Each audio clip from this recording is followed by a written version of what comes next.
I'd like to begin to take on some other specific topics. The first one is going to be COVID-19 issues, and it has been rather difficult over the last couple of years during the COVID-19 pandemic. Stillwater doctors and nurses have been heroes providing care for vulnerable members of our population, the citizens. However, the controversies over vaccinations and treatment options have been divisive, demoralizing, and distracting. Many citizens, including doctors and nurses, have chosen not to get this quickly formulated emergency vaccine that was not fully tested for efficacy and for safety. The mayor is a member of Stillwater Hospital Board, and the board sets the policies for the hospital. Here's the question. Should this board now recommend firing people who made the decision not to get vaccinated? In other words, should the hospital administrators have the authority to deny genuine vaccine exemption requests? Why? Why not? Yeah, so I think what you're asking is, should the administrators fire staff that do not take a vaccine? And my answer is no, they should not. Really, I think everybody has the right to secure their life and secure their liberty, right? And sometimes that means if you don't understand what it is you're being asked to take, an injection of some kind, and you don't know the long-term ramifications, or even if you do, that often can cause a permanent change down the road.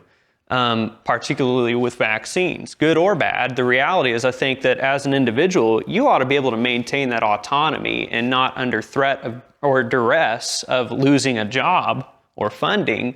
I think you need to have the ability to opt out, really, for any reason.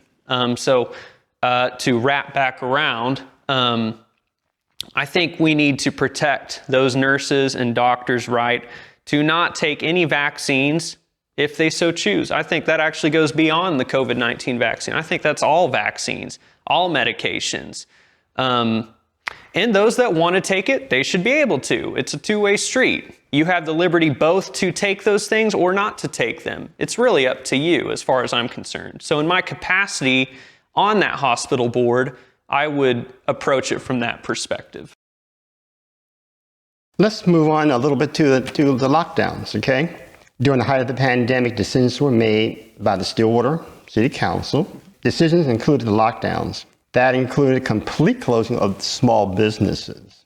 At the same time, however, large box stores were allowed to remain open, while the smaller stores that sold the exact same products, and that's part of the key here, was mandated to close.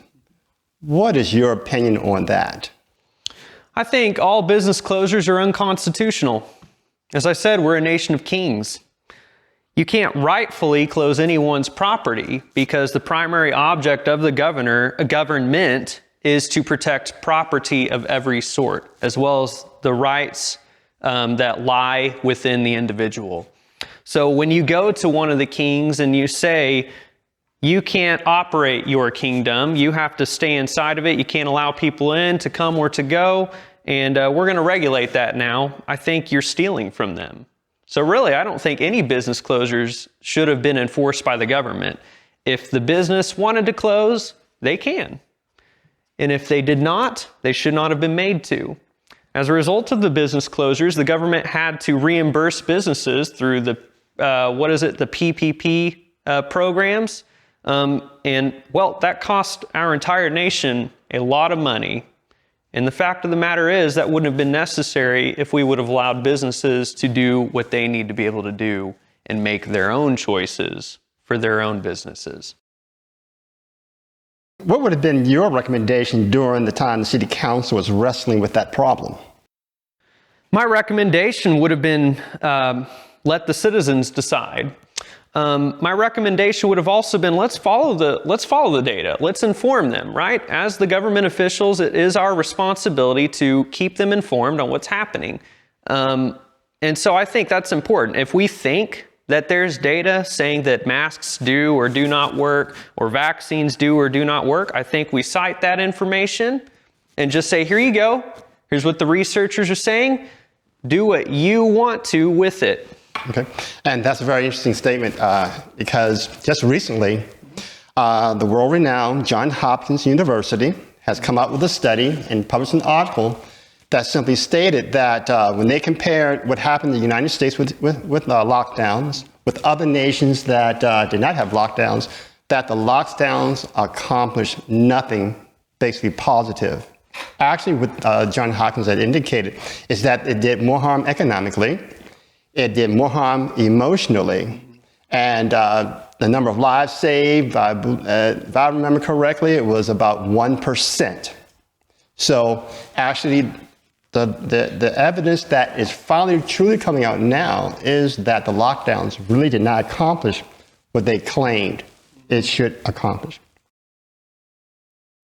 During the League of Women Voters Forum on the 27th of last month, your opponent, the current mayor, indicated that he might agree to a citywide mandate.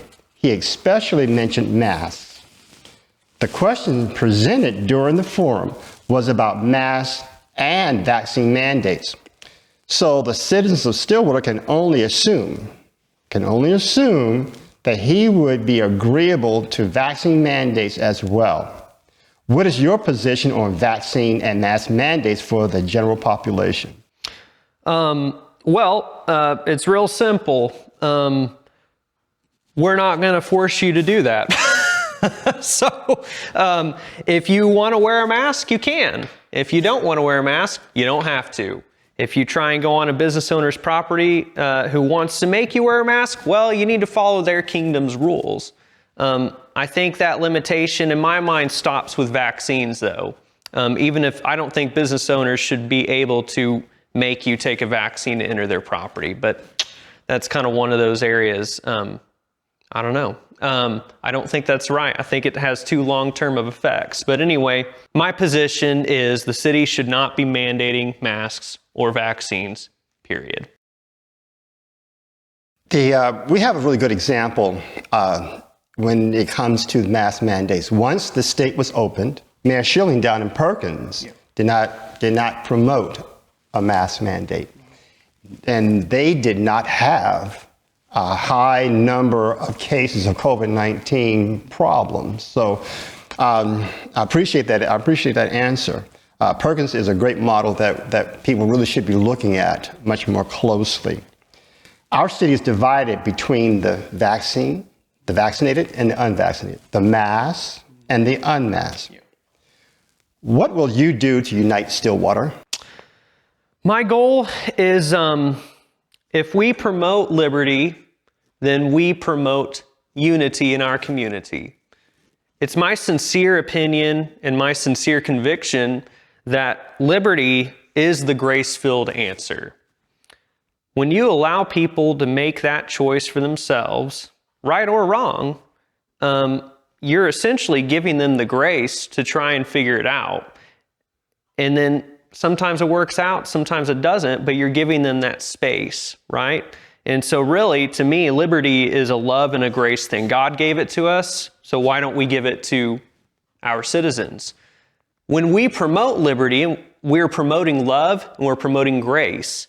Therefore, I think we will create and further empower unity in our community. So that's how I would do it.